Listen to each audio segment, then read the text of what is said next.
Hello, everyone. I want to thank you all for being here today. I just took a tour of the area in Gila Bend, and I'm heartbroken by what I have witnessed. Flooded roads, damaged property, displaced people. What's happened in this community is just awful, and it's just the latest that has caused Arizonans so much pain and hardship. Just think about what we've been through this past year and a half. The COVID-19 pandemic, the crisis at our southern border, another devastating wildfire season, and now our friends and neighbors in Gila Bend and across the state are being put to the test yet again with a catastrophic monsoon and flooding season. Just one home damaged by a flood is far too many, and I'm sad to say that the number is much more than that here in Gila Bend. My prayers and my heart go out to all Arizonans in Gila Bend, Flagstaff, and all other areas of our state that have been impacted by the flash flooding and the heavy rain. We knew early on that there would be challenges that come from this monsoon season. But as I look around me, it's tough to just comprehend how devastating it's been. I want every resident of Gila Bend to know that we are with you and we are going to overcome this. We'll do everything we can to protect you and to help you recover.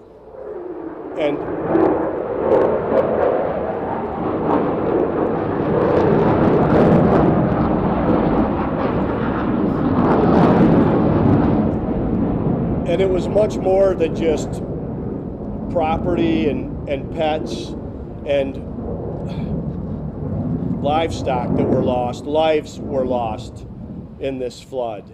And I'm told that Jesus, Pancho Perez, and Blanca Ruiz lost their life helping others.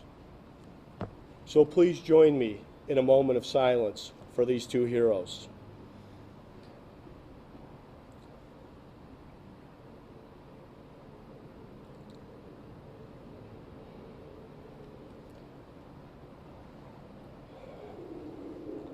Now to the actions that the state will take. This past Saturday, after consultation with local leadership and emergency management professionals, I directed the Department of Emergency and Military Affairs to respond and support the ongoing community response efforts here. Adjutant General Carrie Muhlenbeck and her team are the best of the best, and I'm confident that they'll be able to partner and help lead through this. We've also declared a state of emergency in Gila Bend, making up to $200,000 available for response and recovery efforts. Of course, none of this is as important as what the firefighters are doing here on the ground. Right now, Gila Bend has 28 firefighters, all volunteers who are helping this community recover. The Gila Bend fire crew's perseverance and altruism are exemplified by their fire chief, Aurelia Henry. I was just able to take a tour of Chief Henry's home, which was flooded and devastated this past weekend. Yet she stayed on duty while her home was being flooded both Saturday and Sunday, in charge of search and rescue operations and missions. Chief Henry, you are an inspirational leader, and I can't tell you how grateful I am.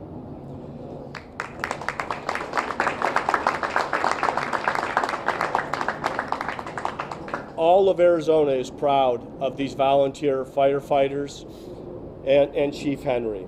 I'm going to say this a couple times during this press conference. If you want to help out these organizations, if you want to help out these people with their homes, you can go to the Red Cross or the Salvation Army, and there will be additional resources to what the state is doing, what we will apply from the federal government that will go to direct assistance here in Gila Bend.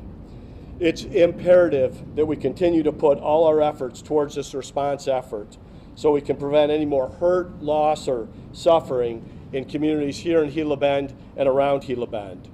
That's why today, in addition, I'm announcing a grant program to help small businesses around our state hire and retain employees, especially those that have been affected by wildfires and flooding. The Back to Work Small Business Rehiring Program includes up to $10,000 per business with $5 million allocated in total. Will help our small businesses to fully recover from all the hardships in the last year. I'm hopeful as well that this will help the people in Gila Bend get back on their feet during these troubling times.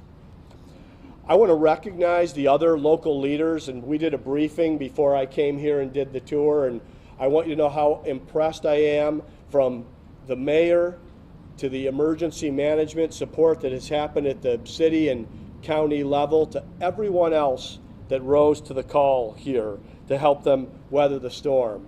And part of that team has been Gene Wykall, who is the Senior Assistant Director at the Division of Emergency Management, Rob Rowley, who we're valued to have as the Director of the Maricopa County Department of Emergency Management, to Mayor Chris Riggs from Gila Bend. Mayor, thank you so much for your leadership and how you've stepped up right from the get-go. And immediately, people from our state legislature are calling the mayor to see how they can help. And they depended on people like Catherine Valenzuela, the town manager of Gila Bend. And right on the scene as well as Senator Lisa Atondo, Representative Joel John, Representative Charlene Fernandez, Senator Sina Kerr, and Representative Joanne Osborne, and Representative Tim Dunn. I want to thank all of them for the week that they've put in and the work that we know that we have ahead of us. And thank you for being here and your commitment and leadership during these tough times. Now, I'm going to hand the floor over to a real hero here in Arizona and somebody that I find a real inspiration, and that's Chief Henry.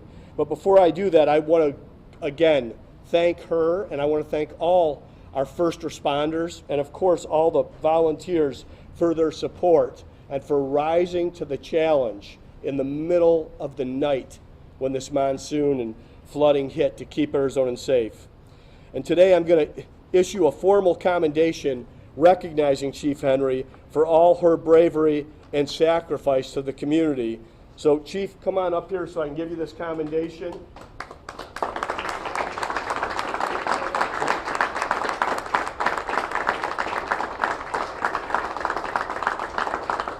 On behalf of the state of Arizona and a real example of a hero and a servant leader, I again want to thank you for what you've done, and I want to turn the microphone over to you. Thank you. I'll set that right there. Good morning, everyone. As you all know, on the early hours of Saturday, August 14, 2021, our little town of Gila Bend was struck with severe thunderstorms and heavy rain, causing flooding on several areas of the town. Our original call for emergency response was at 0236 hours for water rescue, followed by multiple 911 calls for water rescues, people on top of their roofs. As a small fire department with limited resources, we needed additional departments to assist us. We requested additional help to Phoenix Fire Department, Buckeye Valley Fire District, Buckeye Fire Department, Berry Goldwater Fire Department, AMR, MCSO, DPS, TOPD, MCSO Fox Helicopters, DPS Ranger 1, off-duty mountain rescue teams, and off-duty swift water rescue teams. Along with all of them, we want to thank McDOT, McDem, ADOT, ACTIC, DEMA, APS, Southwest Gas. In closing, I would like to thank the citizens of Gila Bend for their outpouring support and assisting others in the town. They've been truly amazing in their efforts. Lastly, I want to thank all the fire crews for their dedication and courage. I want to thank Captain Burkhardt and his on-shift crew. They did an amazing job. I am extremely proud of them. Thank you. Thank you, guys.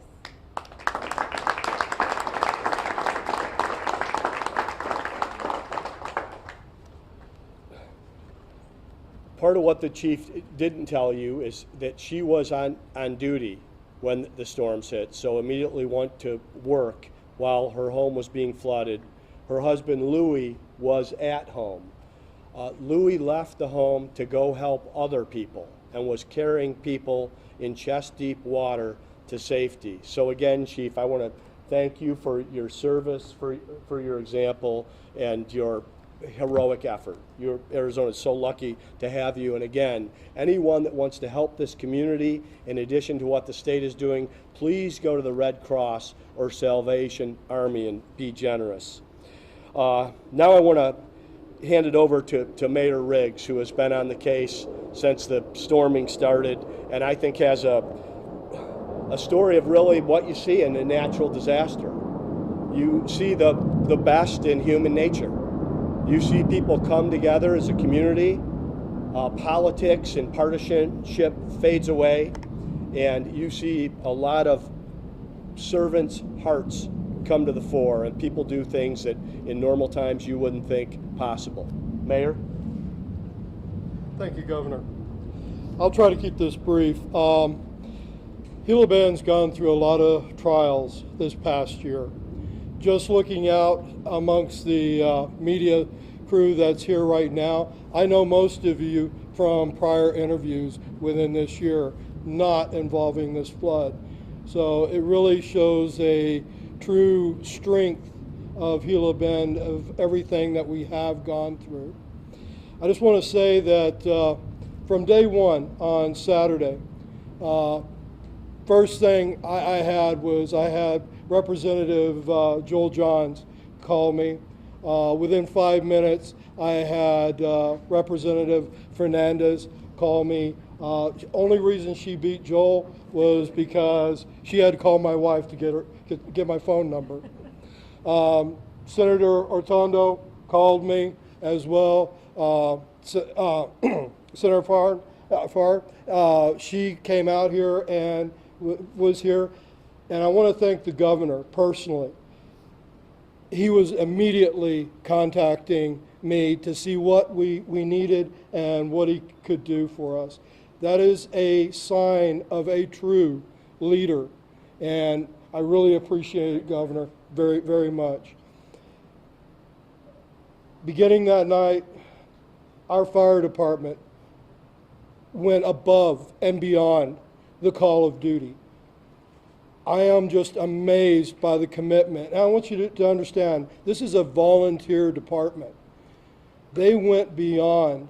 They were carrying people in chest-deep water, often feeling electric bolts running through their body because unfortunately the power had remained on to these houses that were underwater. The firefighters didn't balk from that duty. No, they charged right in and proved just how heroic the fire service truly is. I want to recognize our town crews who, even though their homes were devastated, but without thinking about it, they went straight to work. They got on the equipment. One of my street operators had lost his work boots in the flood. He showed up in a pair of shorts, t-shirt, and shower shoes, and was running a piece of equipment. That is dedication. That is what makes you realize you have a phenomenal community, and that's Gila Bend. Oftentimes here in Gila Bend, we'll say Gila Bend proud, Gila Bend strong. But after working with all the fine people throughout the state, no, it's Arizona proud, Arizona strong. Thank you, Governor.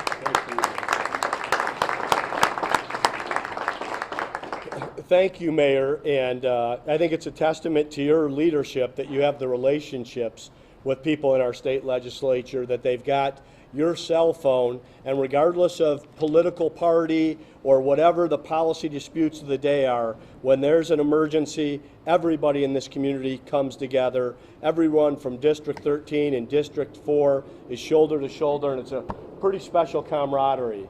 And it's not only the people here in Gila Bend, it's the people that came from the faith-based community.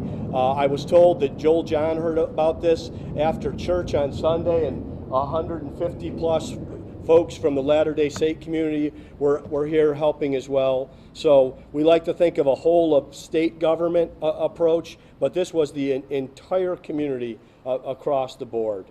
So I just want to thank all of you for what you've done for this community. Now I want to introduce Director Rowley, who's from Maricopa County, and I think sometimes people don't understand exactly what county government does. And in a situation like this, county government is invaluable. And Director Rowley is going to tell you what his team has done and what they're working on. Director? Thank you, Governor, Mayor Riggs, members of the legislature. Maricopa County responded rapidly to assist the town of Gila Bend during this emergency. From the Sheriff's Office rescues to our Board of Supervisors emergency declaration, Maricopa County Emergency Management immediately involved several departments and deployed critical resources, including personnel, equipment, supplies, materials, and necessary funding. No one is in this alone, nor should they be, and Maricopa County was proud to provide needed assistance to Gila Bend. In addition to the county's direct efforts, we've helped coordinate our community organizations active in disaster, which include the Red Cross, the Salvation Army, the Arizona Humane Society, and many other volunteer and faith-based organizations. Maricopa County will continue our efforts, and in addition, reach out to our network of agencies and organizations to provide whatever assistance may be needed. We have established a website for Gila Bend, and that website is maricopa.gov/Gila Bend Recovery. And this website is where residents of Gila Bend can report any flood damage. They can get information about resources that are available to them from state, county, local government, and non-governmental organizations. And there's also tips for re-entry into flooded homes. Will you say that website again? Yes, the website again is maricopa.gov/Gila Bend Recovery. And that website is live now. Maricopa County will continue to partner with Gila Bend and the state of Arizona and is committed to bring this community back to full strength. Thank you. Thank you, Director. Thank you for your good work and tireless effort on this. Now I want to introduce Gene Wycall. He's from the Division of Emergency Management in Arizona, and I think everybody knows what this department has been through the COVID-19 crisis.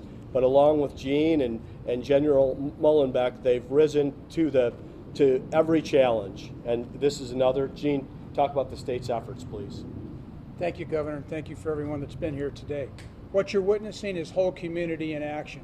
And when we received the call from the governor, from Rob Rowley and his office, and the mayor, DEMA responded. And we brought our staff down here. I was on scene myself on Saturday, and we've brought staff down here to support Maricopa County Emergency Management and the town. We've brought down our specialty teams to do damage assessment, and we're going to continue to be here as long as the town needs our assistance, and we're grateful to be able to serve the good people of Gila Bend. Thank you. Thanks so much, Gene. Thanks for the good work of DEMA, and there were other agencies, of course, that were involved from the state level.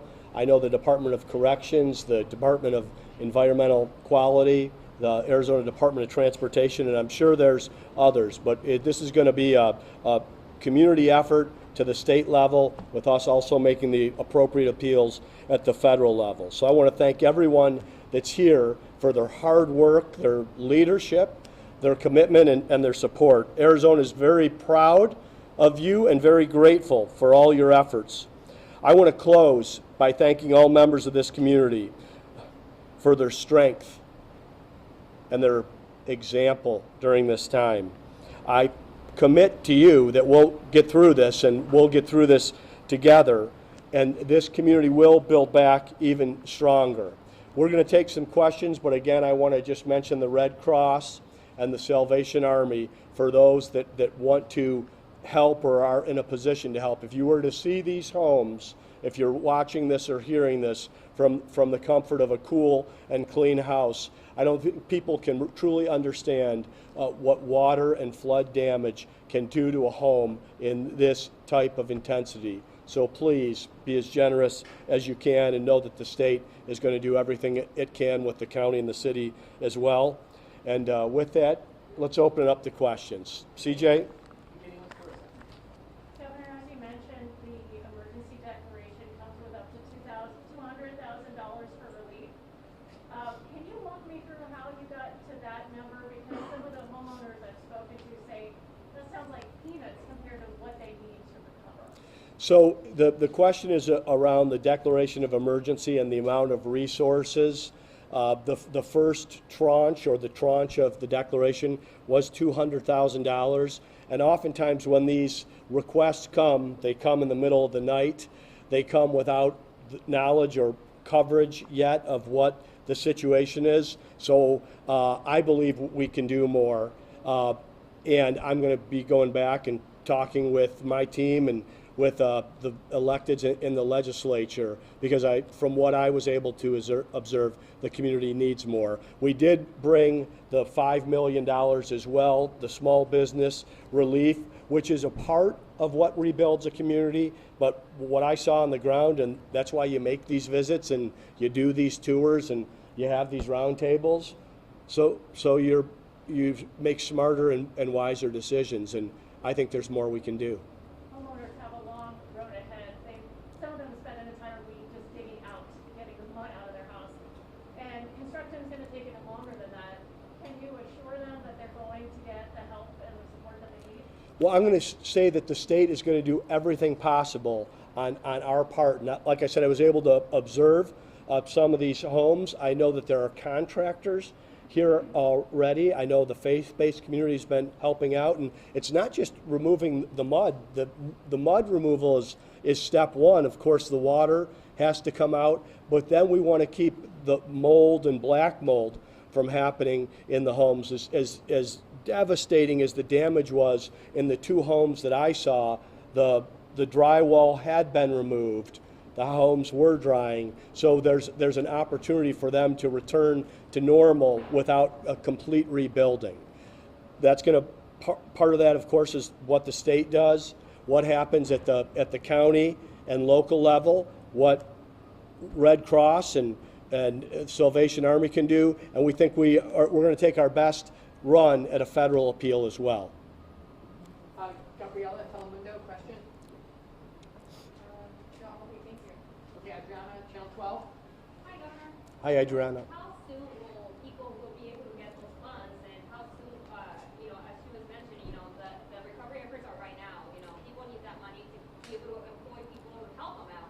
So how soon can The tranche of state dollars are available right now, as well as the small business dollars that I presented. It's what happens next, what's possible next. But the dollars that I've talked about here, they're at the fore. Mark. Hi, Governor. Hi, Mark. A question and a follow-up, if you don't mind. Regarding the $200,000 that comes in emergency aid, can you give us an idea of where that money goes? And then I have a follow-up. I'm going to turn it over to the professionals here who help deploy emergency dollars to talk about all the different needs in terms of in a situation like this. Gene? That money is used for the local community, part of it to pay for some of their cost for the salaries of their staff that are actually working specifically this recovery operation. It's also used to work with other government agencies in putting all this together in terms of what we need to do for reimbursement costs. Some of this money will be utilized for special grants to some of the communities, but all of that has to be worked out based upon the specific needs of the community. So I know that the mayor will be reaching out to us, identifying what their specific needs are, and then we'll be able to best determine how to distribute that money. Now, Governor, a follow-up? Yeah. Yes, sir. I want to just add on, I'll take your follow-up. And part of that is the mayor working with Director Rowley at the county level, working with Gene at the state level to make a list. And so we have a better understanding. So not only do we bring resources, but that the resources are applied to the places where they'll have the most impact. Now my follow-up, sir. Today's the day cities, towns, communities get to apply for the $100 million the legislature and you appropriated to help in the aftermath of the wildfires. This doesn't qualify, because the Gila Bend situation does not qualify as one of those. So you got a chance to look. You know, you're a man of money. You know how much this is going to potentially cost. What are we looking at here, sir, in terms of how much money you think the state's going to need to allocate to places like Gila Bend and Flagstaff, which also is not eligible for that $100 million? So I want to say, in terms of the situation here, I don't want to call it unique, because oftentimes in monsoon season and times of heavy rain, we will experience flooding in Arizona. The fund that you're referring to is something that we experience every year, year after year, and it's emergency funds. So the answer is that we are going to go back to the drawing board on this, because we have a circumstance that wasn't anticipated. Of course, there's limited state dollars, but the state is in a good position. And again, without having a repeater's disease, this is why you come out and do these visits, to see how you can be helpful. But we talk about, and I'm not looking to get towards an amount, $200,000 is a good start. But when you see this damage here and elsewhere, how much are we talking about? Well, listen, that's why I rely on the mayor and the director of Maricopa County Emergency Management to help us come to a conclusion of what we're looking at. It's hard to drive and walk around a community and get a tour of several houses and several streets and come up with a number off the top of my head. I just know they need help. Brianna with the Republic. And we're here to help. Hi, Brianna. During your tour this morning, were you able to meet with the family of those who died in these flash floods, or if not, do you have plans to connect with those families at some point? I was not able to meet with the families of those that died. I would welcome that opportunity if they would like to do that. Like I said, I understand that from what I'm told in the briefing, that they lost their life in the service of others. So I think they should be in all Arizonans' thoughts and prayers. And like I said, that's one of the real tragedies in any natural disaster, is the loss of life beyond what we're experiencing in terms of the cleanup. Last question, right here. Chief, would you mind at all explaining some of the damage to your home and what you did that night and into Saturday to help the community?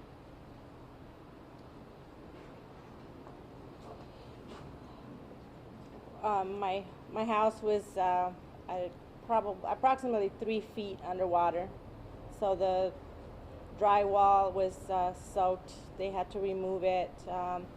All my furniture, it's destroyed, along with appliances, small and large appliances. We have what hurts me the most is the memories and pictures and stuff like that. We had a couple crews going that night. We had the medical crew and we had the fire crew.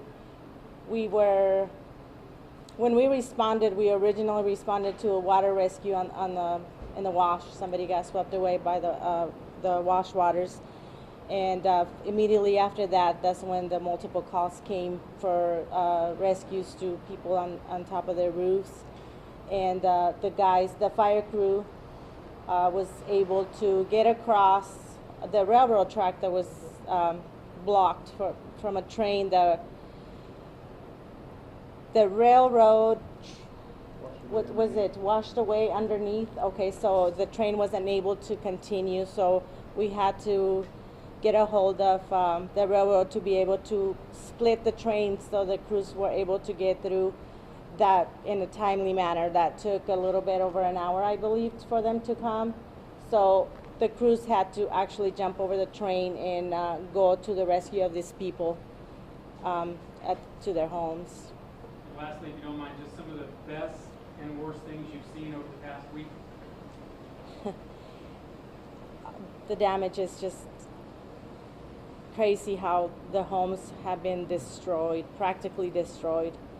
And they've lost their only vehicle sometimes. Some of the families have lost everything. And some of the best things you've seen? People coming together, that kind of thing? People coming together to help from not just our community, but our neighbors, our neighboring communities.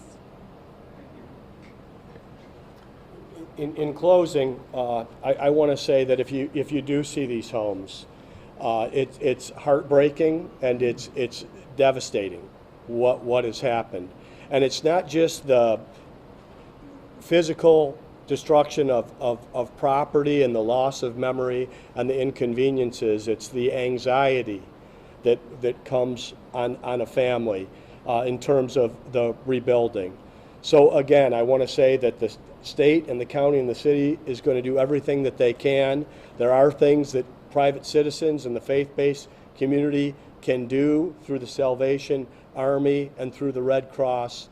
I would encourage everyone to please, to your level of ability, give generously to help the people here in Gila Bend and in Flagstaff. And if I were to say the best thing that I saw, it's the folks that surround me here. It's the members of this community that came together to help their neighbors and their friends. And they did it selflessly, and they did it in the face of real danger during that flood. The chief is a very humble leader, and for them to get over that stopped train, which was the only way to get in the community, is something that is heroic and superhuman.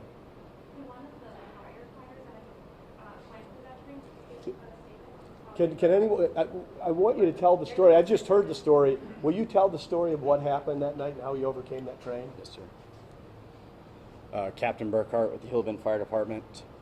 So I was the captain on shift that night. Part of our crew that went across the water was Captain Josh Turner, paramedic Zachary Moore standing in the back there. Without question, those two gentlemen followed me across the train, over the train tracks. And right away, initially we were in 3 feet of water. And as we continued in, at some points we were neck deep in water, tippy-toeing at times, bumping into cars that were completely submerged, couldn't see them that they were there. And we had several people yelling for help, and only 3 of us to get to them. All of our resources that we requested from Phoenix, unfortunately, couldn't even make it to our rendezvous point where MCSO's Fox helicopters were picking people up and dropping people off at our landing zone. So for the longest time, it was just the 3 of us going through homes, getting shocked, getting people up on their roofs. The fear and devastation in people's eyes is what really struck us. And without even question, these gentlemen followed me out there, and I'd like to thank them for their courage and their strength in coming together for our community.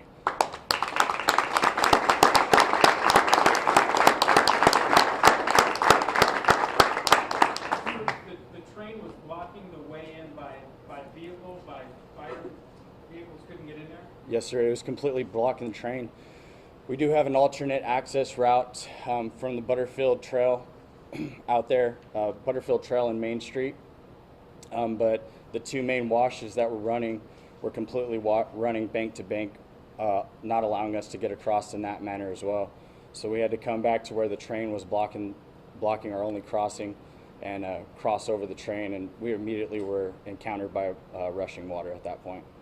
I see you get very emotional. I'm down here, you have to not block the camera, but I see you get very emotional. Why? What is it that gets you emotional? I've grown up here my whole life, I love this community. This is our home. These are our people, and to see so many people that were thankful, to see a familiar face to come to their aid. It really meant a lot. It meant a lot to see so many people from outside of our community coming in to our aid and helping us.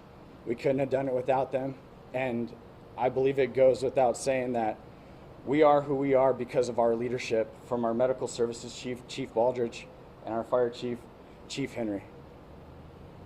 As Thank you. firefighters, you train for terrible fires and collisions and stuff like that. But something like this, you train for, but can you really train to the level that you experience? Not at all. And we normally don't go into rushing water. Usually we call in outside resources that have special training, special equipment, and whatnot to go do that. With the amount of volume of calls that we were getting for rescues, and us being the only face of help, we took it upon ourselves, made a risk assessment, and decided that the risk was worth it to go try to save as many lives as we could. Even though you were maybe risking your own? Even so, every time all of us that, take our oath and, wear our badges with honor, we know that every time we walk out the door, there's a chance you may not get to come home. What would you say to residents in future storms that try to help others and are putting their life at risk? What are those steps to take? So, as a department, from a department standpoint, we would, recommend that you save yourselves. Save what you can, save yourselves, get out in a timely manner, and don't go back into a dangerous area if you've already left it. All that does is creates, more potential for more loss, and it puts us in an even tighter position too, because now we have more people to account for with such limited numbers and such a small department. It makes it really tough. I know that you are all volunteers. That's correct. So why do you do that? We love helping our community. We actually have several members that live up to 90 miles away that come in here to come help and volunteer for our community. And it really means a lot. We have 28 people on our roster, and of that 28, we had 20 show up. The 8 that didn't get to show up, were working for their other place of business, doing other things. So they were involved in the efforts to some capacity, but we had all boots on deck. Can you give us your name and spell it out? Captain Fred Burkhart, Fred Burkhart, D as in dog, T as in Tom. Captain, I would imagine after all this, you've learned a lot too, so that maybe next time, some of the effects might not be as bad. Correct?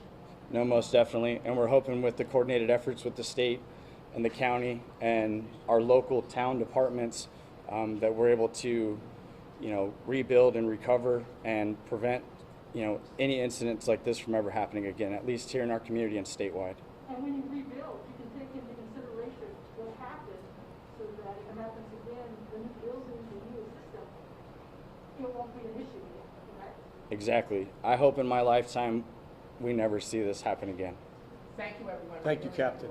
Thank you. God bless you. Again, in closing, Red Cross, Salvation Army, and I want to thank everybody who's up here and say that these volunteers are the best of Arizona and the best of America. God bless you all. Thank you.